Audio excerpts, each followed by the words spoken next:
Circles of Opelika officially started about December of 2018. And we are part of a national program. So Circles USA is the national organization. And so the purpose of Circles is actually to reduce poverty in communities. But Circles actually started long before 2018. There was a focus group formed by Envision Opelika Foundation. And one of the issues that they saw for Opelika was poverty. And so they wanted to address that. And so they did some research and did some visiting different organizations and things. And so they came across Circles and they thought Circles would be really good for this community. And so that focus group did a wonderful job kind of vetting the community to make sure that they would receive it well, and they have so far. So we have been around since, like I said, December of 2018, and we're still going strong today. We've had to kind of rethink how we were doing things, but it is growing. There are some parts of it I thought I would have been much further ahead than I am in some aspects, but then there's some others we're right where we need to be. And I just realized things always happen the way they're supposed to happen. So when I look at it in totality, we are where we need to be. We started out with our very first class with 17 participants, and the participants are called circle leaders. And so those are people who have said, I don't want to be in poverty. I don't want to just survive. I actually want to thrive. And so we vet the people that are going to be a part of the program, because it has to be, a desire, a personal desire that you want to make that change. And so we started with 17 and we graduated 17. And so people are saying that is a true success. And I believe it to be, because we don't give any financial assistance through Circles. Our goal is really just to empower you through resources, educating, being a support, and just making sure that you're aware of what resources are in the community to take advantage of them. And so for all 17 people who said from the beginning they wanted to be a part of it and to stick with it, and it is a commitment, it really is a time commitment, because we meet every week for at least 12 weeks. That's the first part of the program. After that, then you're paired with an ally, which is similar to a mentor, and that's an 18-month commitment. So it's well over a year's commitment to be a part of Circles and to commit to doing something every week.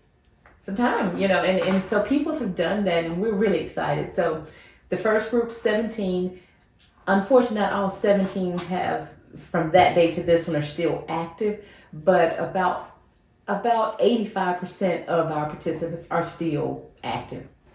And then we have some others that still are connected to the program, but not as active as they were. So our percentage rate has been really great for especially the first class. We did a second class.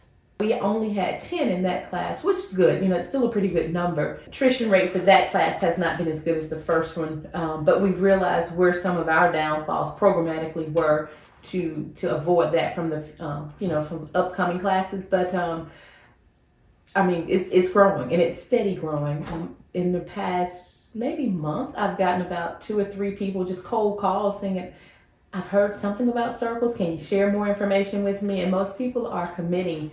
And I think that's really great, especially during this time, because everybody is going through so much, through the pandemic. And so, we've seen a great deal of success, and I'm really excited about it. So our ultimate goals are two really. Financial stability. So we want to make sure all of our participants are at least 200% of the federal poverty guideline when they're done with Circles. That's one. The other is to increase their social capital. And we know, and I like to refer to it as the people power. If the people that they know have resources, then they share those resources with the program participants. So now their circle is growing and growing and growing. And then they have their opportunities grow with the growth of the resources. And so those are our 2 ultimate goals, is to increase their social capital or their people power, and to increase their income. So the ultimate goal is financial stability for the families, and ultimately getting them out of poverty. Even the titles that we use with the program, they are very strategic. Circle leaders, those are the program participants. And not often are people that are enrolled in a program such as this considered leaders, unfortunately, but they're still leaders. Just because your finances aren't great does not mean you're not a leader. And they do. They lead the charge of these relationships because they know ultimately what they want for their lives and how to, maybe not always how to get there, but they have an idea. And so they lead the charge of these circle relationships. So the circle leaders is the title we give to our program participants. And then the allies.